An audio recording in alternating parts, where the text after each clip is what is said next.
Déjà pour commencer, bonjour tout le monde, bonjour de votre accueil et merci. Et le SNDS n'a pas de pouvoir, on n'est pas à Poudlard ni rien du tout. Mais par contre, il a de nombreuses possibilités et on peut, comme disait Madame, en rêver et surtout, vous allez voir, chacun peut avoir de nombreuses voies de recherche. En plus, dans la fin de vie, où il y a un parcours de soins, il y a des prises en charge différentes, il y a des lieux différents, il y a des trucs différents.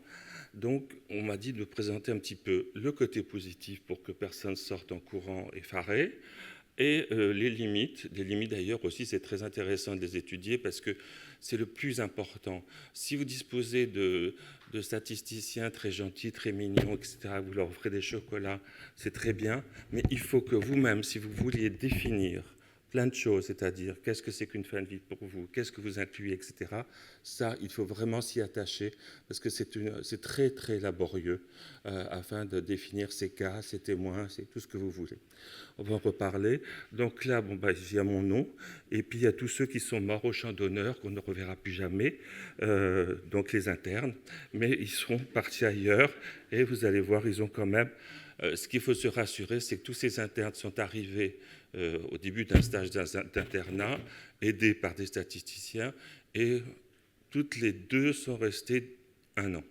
Mais elles n'ont pas fait que ça. Donc ça vous donne une idée, et après elles sortent des beaux papiers, mais jusqu'à la fin si vous voulez. Donc ça vous donne une idée de timing pour former quelqu'un. Alors de temps en temps, il y a un peu de vert, et ce sont des évolutions qui sont en cours. Parce que, bon, on ne reste pas les deux pieds dans le même sabot. Et donc, ce qu'il faut toujours aussi se rappeler, mais toujours, c'est que ce sont des histoires de pépettes. C'est-à-dire qu'en fait, toutes les variables que l'on a, plus ou moins, ce sont soit des variables que l'on rembourse aux praticiens, etc., aux institutions, et à différents centres. Par contre, tout ce qui est souvent régional n'est pas pris en compte parce que du coup, comme ce n'est pas remboursé, ce n'est pas dans le SNDS où c'est pris en compte par ailleurs. Il y a aussi tout ce qui est, pour vous donner d'autres exemples, la PMI, etc. aussi, ce sont des zones d'ombre. Et il y a par contre beaucoup de zones d'ombre dans le SNDS. Ça, c'est là-dessus vraiment comment c'est financé, d'où c'est financé et comment je peux les avoir. Après, il y a aussi des variations. Bon, j'arrête de vous abrutir. Donc, je parle de SNDS comme des fois je parlerai de SNIRAM. SNIRAM, c'est le vieux, le SNDS, c'est le nouveau. Donc, tout ça, c'est la France qu'on vit quand même les étrangers, puisque c'est la couverture maladie universelle. Et originellement, et même toujours un peu, c'est couvert sur, le métier ou la branche sur laquelle travaille le métier. C'est-à-dire que vous avez la fameuse classique régime général avec des étudiants, qui représentait à l'époque 86% et 11% des étudiants. Le RSI qui est parti et qui nous a rejoints, 5%. Mais qu'est-ce qui reste? Il reste la MSA, donc les agriculteurs, et les autres, SNCF et RATP.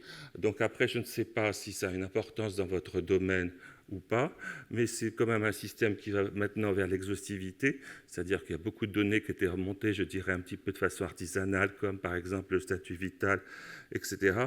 Mais il faut faire quand même attention si vous faites des études dans la temporalité, parce que ça part de 2015, c'est-à-dire que vous avez des gens qui ont des statuts épidémiologiques et sociaux complètement différents. C'est-à-dire, je ne pense pas qu'un agriculteur de la MSA ressemble à un RSI qui va moins aller se faire soigner. À la MSA, vous avez les petits banquiers avec le petit lapin, vous avez ceux qui vont moissonner. Donc, il y a plein de choses différentes, si vous voulez. Et ces gens-là peuvent avoir des expositions et des épidémiologies différentes en termes de pathologie, mais aussi en termes de prise en charge de soins et de remboursement.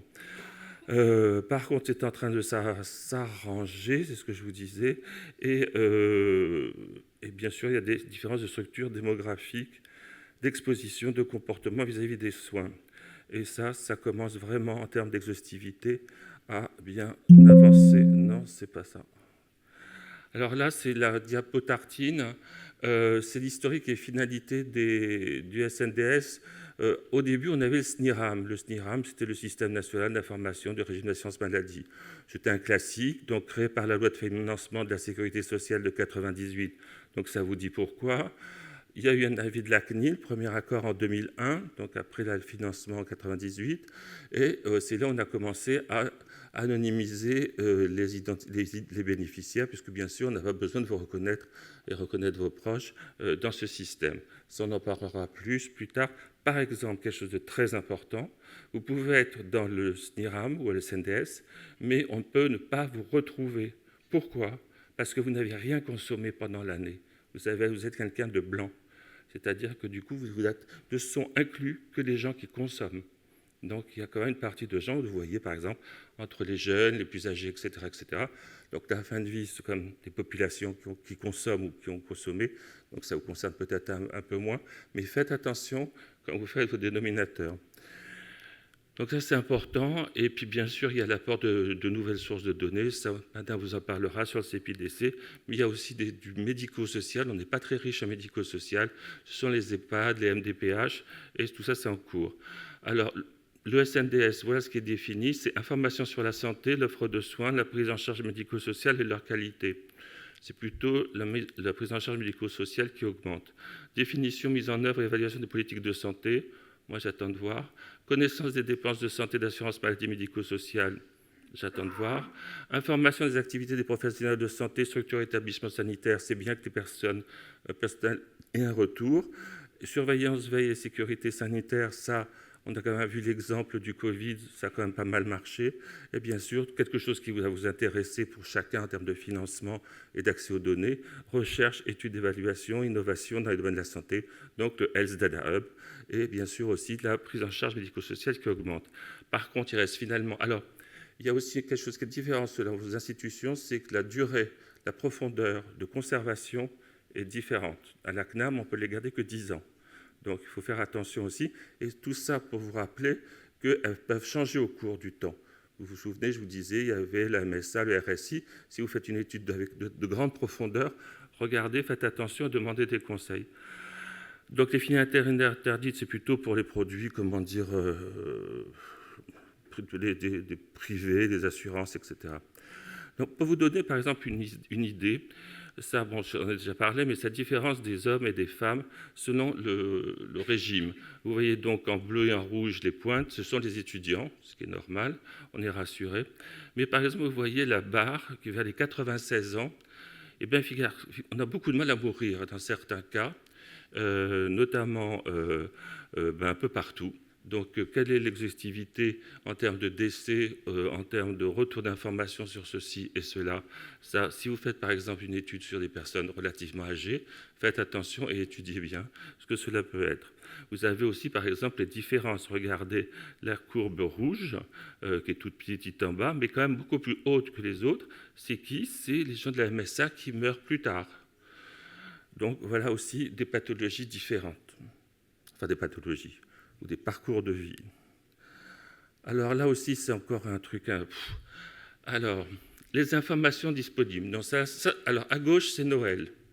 L'âge, le sexe, le lieu de résidence, CMUC. Alors, je ne sais pas si vous êtes branché CMUC et CSS, de la solidarité, complémentaire solidarité sociale. En fait, en gros, c'est un des seuls indicateurs sociaux ou sociaux que l'on a dans le PMSI. Et ce qu'il faut quand même savoir, parce que c'est assez facile des fois de parler de CMUC ou maintenant c'est la CSS, mais il faut quand même savoir que ça concerne des gens qui ont 60% du salaire médian en dessous du seuil de pauvreté. Donc, ce n'est pas de la rigolade. Et en gros, c'est 1 216 € avec des variations selon les nombres de personnes. Beaucoup plus important et beaucoup plus fréquent dans les DOM. Et pendant un moment, il faut vraiment faire attention parce que des gens prennent l'ensemble de la population pour la CMUC, mais des fois, la CMUC ou certains cas de CSS, finalement, ne servent pas, ils ne sont pas pris en compte pour la retraite. Donc, au-dessus de 65 ans, c'est un peu ridicule. Autrement, plus facilement et plus classiquement, on a des remboursements, bien sûr, en acte de ville.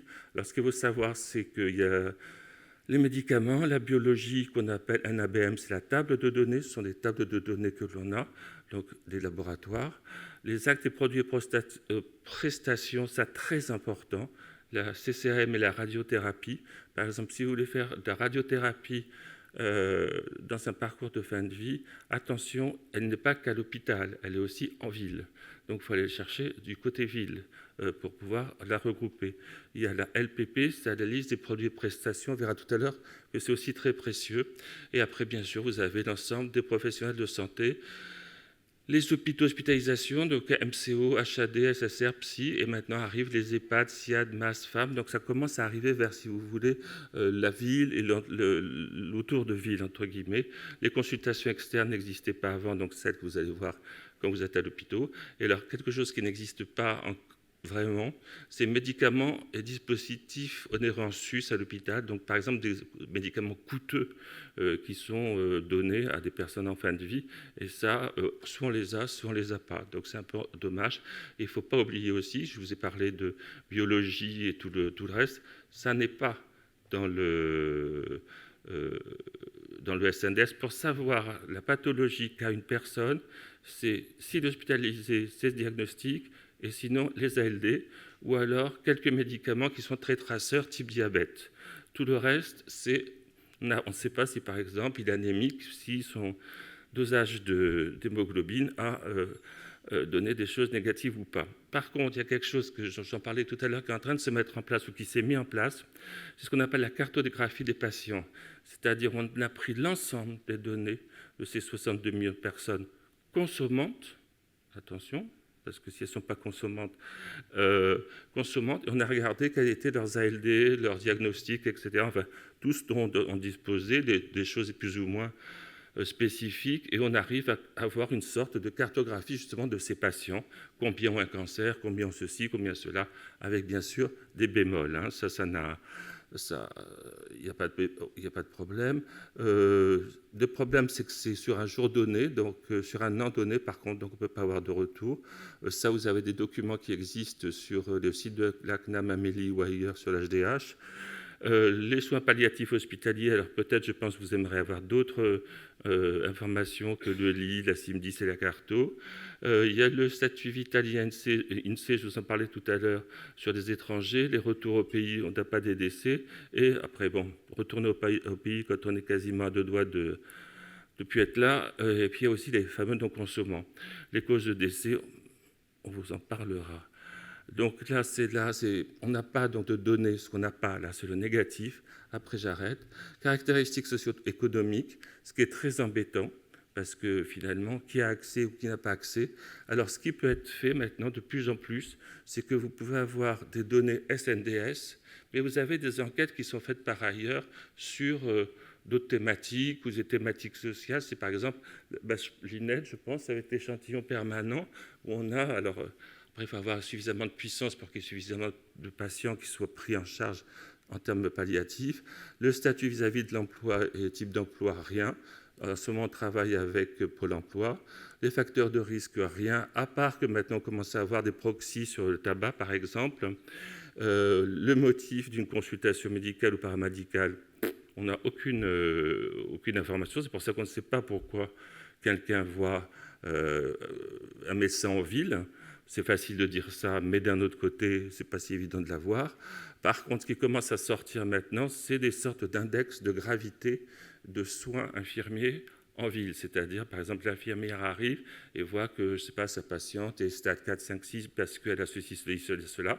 Donc, ça coûte plus cher de faire cet examen-là ou faire ces trucs-là. Est-ce que c'est lié à une fin de vie ou pas? En tous les cas, c'est un état clinique lourd. Tout ce qu'on peut prendre comme ça, on a... Après, on n'a pas, juste comme je disais tout à l'heure, les résultats. On n'a pas les médicaments non remboursés, donc vous pouvez vous gaver d'AINS, vous flamber les reins, il n'y a pas de problème. Il y a la prise ou non de médicaments. Ça, a priori, bon, on ne va pas avoir, je dirais, un pays un peu coercitif, donc il n'y a pas de gendarme derrière chaque ordonnance. Est-ce que le médicament est en adéquation? C'est bien joli, je suis traité pour l'HTA, mais est-ce qu'elle est traitée? Elle est bien traitée, mon HTA. Les médicaments délivrés à l'hôpital dans ces jours, on ne les a quasiment pas, à part ceux qui coûtent cher, comme je vous ai dit tout à l'heure. Le passage aux urgences hors hospitalisation, on ne l'a pas. Le médico-social, on n'a que les infirmiers, on n'a pas le reste, puisqu'a priori, c'est pris en charge par les réseaux, justement, etc. On n'a pas. Les soins palliatifs hospitaliers, on en parlait aussi tout à l'heure, je pense que ça peut être très intéressant de commencer à avoir des algorithmes ou une réflexion, et ça, le HDH fait ça et finance dans quelque chose qui s'appelle BOAS, où vous réfléchissez sur qu'est-ce que c'est. D'abord, je pense qu'il n'y a pas qu'une seule maladie finale, etc., etc. Donc, les types, la typologie que vous voulez avoir, et surtout, ils financent ce genre de recherche, et vous pouvez avoir un peu aussi des choses qui sont coordonnées, à ce sujet-là. Et je pense que c'est quelque chose de très intéressant, et en plus de réfléchir tous ensemble. Voilà. Alors voilà, par exemple, ce que ça peut donner. Ça, c'est beaucoup plus simple. C'est la localisation des malades un jour donné, un an avant leur décès, selon le lieu de décès, toute cause. Donc vous avez à gauche tout le monde. Donc vous voyez quasiment que 80... Enfin, ici, par exemple, complètement, là, je pense, il y a 20% orange, c'est l'EHPAD, donc 20% qui meurent en EHPAD. Ensuite, vous avez les différents sites hospitaliers. Vous avez au milieu des gens qui ont été hospitalisés en MCO, ils meurent en MCO. Vous avez des SSR. On voit par exemple pour les SSR, c'est un peu plus long de mourir, entre guillemets. Pour les HAD, un peu plus aussi. Quant à l'EHPAD, on stagne plutôt avant de mourir. Et alors, ce qui est intéressant, c'est la queue des courbes qui touche l'axe des Y, par exemple, l'EHPAD, regardez, elle tombe. C'est assez ce qu'on peut voir aussi en termes de soins palliatifs, c'est le retour à la maison, parce qu'on ne va pas laisser la personne s'étouffer ou je ne sais pas quoi, où les gens ne veulent pas dans la maison, et donc du coup, hop, ils retournent à l'hôpital. Donc ça aussi, c'est quelque chose qu'on peut voir avec aussi des autres lieux. Donc ça, c'est aussi une courbe un peu plus... pas très jolie d'ailleurs. Vous voyez en bleu, c'est les MCO, les gens qui ont au moins une hospitalisation MCO dans l'année, c'était en 2013, donc classique, hein, plutôt les vieux adultes, entre guillemets, beaucoup plus en SSR aussi. Et alors, si on regarde les soins palliatifs complètement au bout, vous voyez 29,2% sont passés au moins une fois en soins palliatifs au total, 27% pour les femmes et 30% pour les hommes. Donc en gros, un tiers, on a connaissance du passage d'une unité dans un lit en soins palliatifs. Alors ça, c'est ce dont je vous parlais, je vais en parler vite. Qu'est-ce que c'est que finalement cette cartographie et ces algorithmes? Ce sont des diagnostics qui justifient une affection d'ALD, donc information 1, ALD. Diagnostic codé lors du séjour, soit le principal, soit le relié, soit l'associé, sur 1 ou 5 ans en antériori. Que ce soit MCO psychiatrie ou SSR, mais maintenant ça s'est étendu. On peut aussi prendre des délivrances de médicaments spécifiques, ça se discute. 3 antidiabétiques dans l'année, c'est rare qu'il attrape d'un seul coup, mais il a un diabète. Les actes de CCM ou de biologie, par exemple, vous avez un acte de CCM, j'ai découvert ça avant-hier parce que on travaille sur urologie, mais par exemple, vous percez l'urètre quand on a un cancer de la prostate, à peu près 1500 personnes, c'est considéré comme un geste palliatif pour que l'urine puisse sortir, je pense. Et donc, tout ça, ça donne 57 TOP et d'événements aigus, c'est en train d'augmenter et qui va continuer, je pense, à augmenter et à se perfectionner avec vous. Je pense plus que oui, donc ça, j'ai peut-être le passé. Alors voilà ce que ça peut donner aussi. Là, on a pris les prises en charge en SPH avant ou après le décès. Et vous voyez, par exemple, tout ce qui est en bas à droite, ce sont les grands cancers classiques. Donc, ils ont été hospitalisés en santé publique, en soins palliatifs.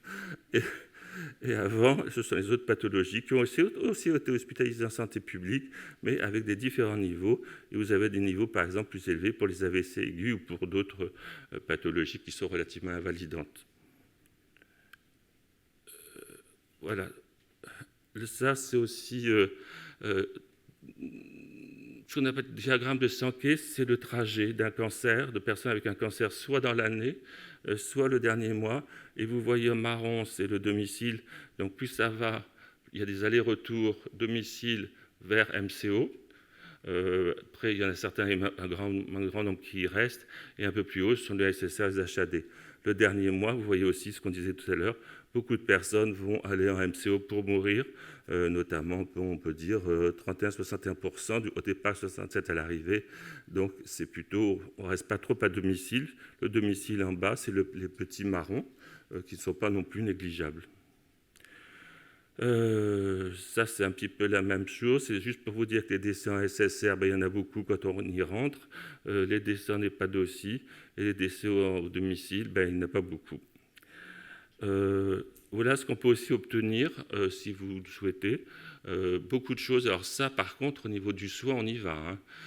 Vous avez les passages aux urgences, les séjours MCO, l'heure des rues moyennes, le SSR, le HAD, l'EHPAD, la réanimation avant, les chimios de ville, les chimios en séance, la radiothérapie, attention, ville et hôpital. Et vous avez, complètement à droite, le SPH avec des variables qui sont un peu plus importantes, bien sûr, pour les gens qui sont traités par soins palliatifs. Alors, ce qu'on voit aussi là-dessus, c'est que, je vais dire vulgairement, pour me la péter un peu, on s'est beaucoup battu parce qu'ils voulaient tous faire cette étude, en fait, tout cancer confondu.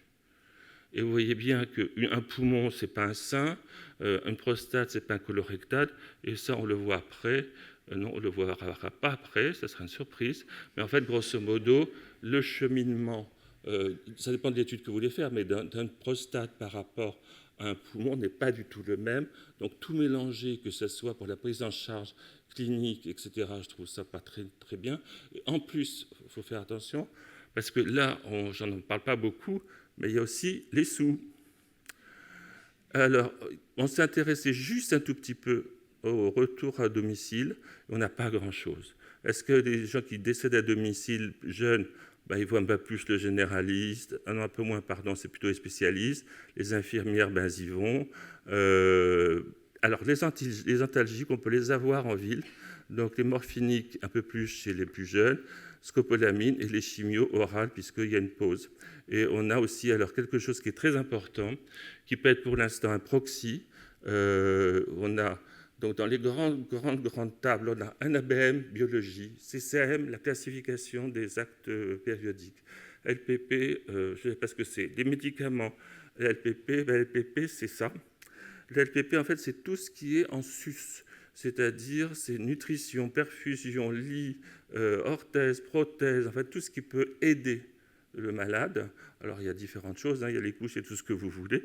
Mais par exemple, là, regardez, oxygénothérapie, lit ou matelas, et l'aide au maintien à domicile. Et la dernière diapo, je la trouve personnellement un peu triste, parce que ce sont les mêmes choses, les couleurs qui ne sont pas très gaies, et vous avez sur les 4 semaines avant le décès, l'utilisation et la fréquence d'utilisation de divers postes. Le pansement augmente un peu, l'aide au maintien à domicile, il augmente la dernière semaine, l'oxygénothérapie aussi, le lit, ça veut dire qu'on a un lit spécifique aussi, perfusion aussi. Donc, en gros, la personne va mourir. Alors, ce n'est pas une critique ce que je veux dire, c'est pour marquer des choses. On s'excite la semaine d'avant sa mort, ou pendant la semaine d'avant sa mort. Généraliste, spécialiste, infirmier, tout ça, ça reste assez plate, comme diraient nos cousins. Et alors, dernière chose, quand vous faites une étude, il faut prendre le J0 et le J final. Ça, c'est par exemple le coût mensuel de personnes en soins palliatifs ou pas pour un cancer du poumon. Donc, vous voyez, ça monte avec avant la mort, de la main, etc. Mais qu'est-ce que ça veut dire un coût ils appellent ça le coût de la dernière année de vie.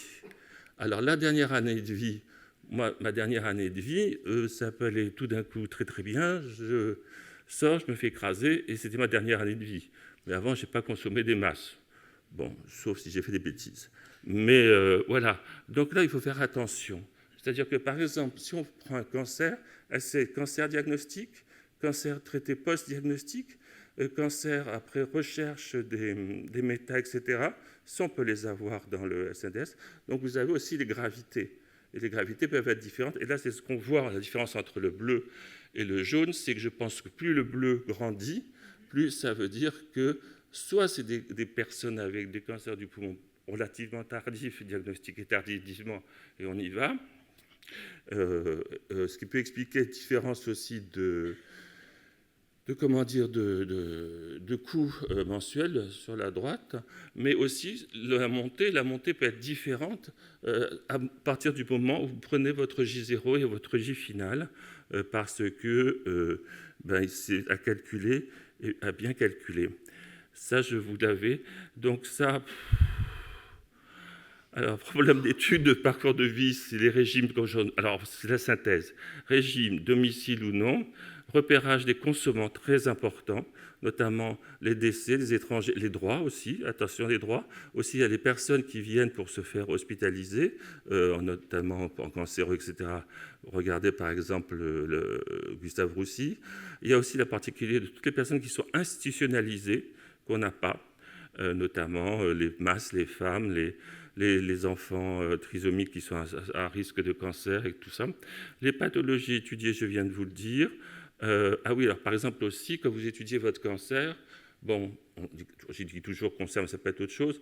Bon, il y a le cancer, il évolue. Alors, il y a aussi deux choses qu'il faut peut-être différencier. C'est le coût et les conséquences des comorbidités, soit de la pathologie cancéreuse, soit peut-être aussi de la prise en charge de la fin de vie.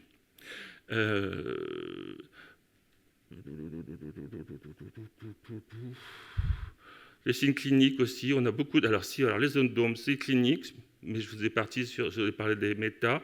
Les classifications score et stade, on ne sait pas trop. Les soins hospitaliers, c'est coté comme c'est coté par le PMSI, PMSI. Voilà. Et alors ça, il y a quand même rendre à César ce qui appartient à César quand même, hein, ça vous l'a chantier.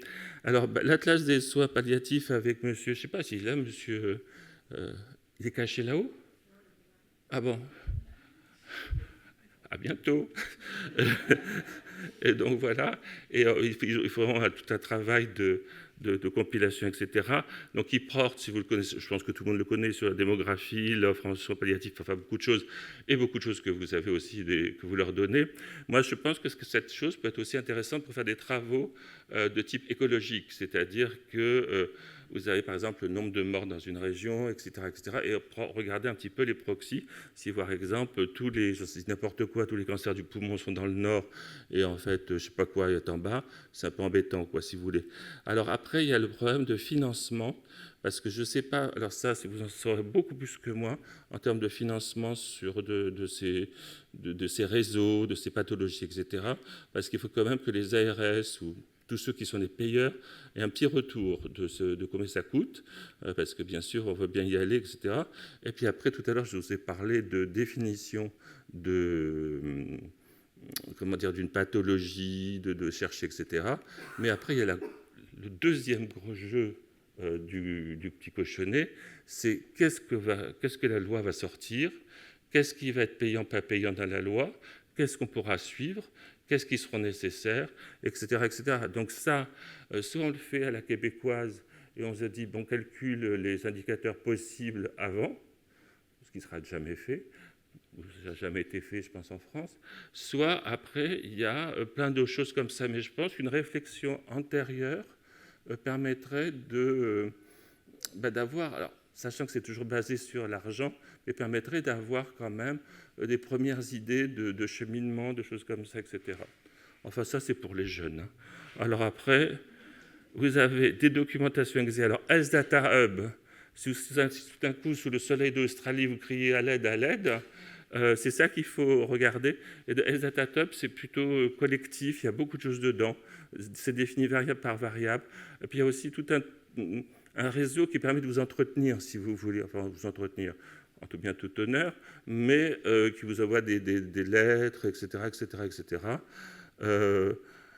Et je vous ai mis à la fin, si vous voulez, toutes les... Alors, il y a les travaux de chez nous, il y a l'équipe de Pareti-Vatel qui est plus basée sur AX, basée sur comment ça s'appelle, sur les médicaments. Et il y a aussi, comment elle s'appelle, une dame qui a fait aussi beaucoup d'économies, puis aussi beaucoup de gens de vous, parmi vous qui ont participé, bien sûr, à toutes ces études, etc. Je n'ai pas fait une étude exécutive du SNDS parce que je ne pouvais pas. Puis voilà, puis je vous remercie. Puis, alors, sachez que je pense que j'ai demandé aux dames, on vous enverra ça. Bon, vous en faites ce que vous voulez. Mais éventuellement, si vous avez une question ou quelque chose ou d'autres, moi, je peux déjà vous y répondre. Voilà. Merde, je croyais que c'était par mail.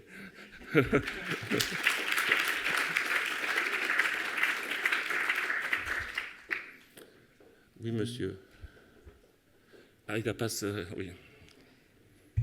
Merci beaucoup. On va faire une ou deux questions, puis après, on fera un temps de questions plus global avec les 3 interventions, parce qu'il y a des choses qui vont se recouper, je pense. Merci beaucoup. Oui, du coup, Antoine Hélin, moi je suis médecin à Toulouse, médecin généraliste, et j'ai eu la chance de faire un master d'épidémiologie sur les données de la cohorte FRADEM, qui utilise du coup les données du SNDS sur le parcours des maladies d'Alzheimer. J'avais une remarque plus qu'une question. En tant que médecin généraliste, du coup, j'interviens en EHPAD.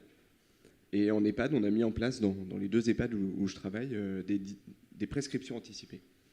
Et alors, ce qui est phénoménal, quand on essaie de faire le lien avec les données accessibles, c'est que ces prescriptions anticipées, elles ne sont pas forcément délivrées, parce qu'en fait, dans l'EHPAD, on va utiliser le stock du médicament du précédent résident, qui est peut-être décédé la semaine précédente. Et donc, on ne voit pas le fait qu'il y a eu une prise en charge, il y a eu une volonté, en tout cas, de mettre en place des choses, et il y a très probablement eu une délivrance d'un médicament antalgique, d'un médicament anxiolytique ou d'autres choses. Et ça, on ne le verra pas. Vous avez dit qu'il allait me tuer. Vous savez, j'étais avec une de ces internes qui ont failli mourir, et on a regardé la transition de leur traitement quand elles rentrent en EHPAD. Vous savez quel est le médicament qui augmente le plus ? On a tellement rigolé que tout le monde est venu dans notre bureau. La vitamine D ? Les laxatifs. Voilà. Donc, c'est assez... voilà. Donc, après, pour répondre sérieusement à votre question, les biais, ça peut être... Qu'est-ce qu'on peut avoir ? Parce qu'en plus, c'est l'équipe de Gardette et tout ça, je pense. Voilà. Donc, le problème, c'est que l'ALD... OK, vous avez une ALD. Mais quand est-ce que vous l'avez, l'ALD ? Sachant que les ALD sont définis par décret et sont normalement demandés par le médecin généraliste, pas par le spécialiste, sauf certains cas. Parce qu'après, les spécialistes ne le savent pas vraiment. Et donc, du coup, une ALD, écoutez, elle a déjà une ALD pour le cœur, elle a déjà une ALD pour ceci, on va pas lui donner une ALD, parce que puis ça lui sert à quoi, une ALD pour l'Alzheimer ? Finalement, ça ne la fera pas marcher plus vite et retrouver le tchat, c'est 20 ans. Donc, bon, voilà. Donc, l'ALD, à voir. Après, vous avez les médicaments. Les médicaments pour l'Alzheimer, excusez-moi, mais ils en ont pris un coup dans l'aile quand même. Donc là, on est bien embêté. Et puis après, le diagnostic d'Alzheimer, comme vous dites, démence sénile, où on en est, qu'est-ce qu'on en est. Enfin, voilà, il y a tout ça, si vous voulez. Je pense que c'est... Après, est-ce qu'il faut aller si finement dans une recherche comme ça, ou après, si il peut y avoir des focus, par exemple, ou des réseaux d'ailleurs, qu'il peut y avoir, parce que cette dame ou ce monsieur, de quoi il souffre en fait ? C'est d'une démence, il se casse un peu la gueule, etc. etc. Donc, quelle maladie faut-il prendre en compte ? Est-ce que c'est l'Alzheimer et s'exciter là-dessus ? Je peux comprendre pour avoir le financement, ou est-ce qu'il faut être un peu plus léger, même si on n'a pas une certitude d'avoir un diagnostic, par exemple, et puis en plus, si votre dame elle a l'Alzheimer et elle a un pacemaker, on n'est pas sorti de l'auberge. Enfin, je sais pas, j'ai bien répondu ou pas ? Vous me mettez combien ?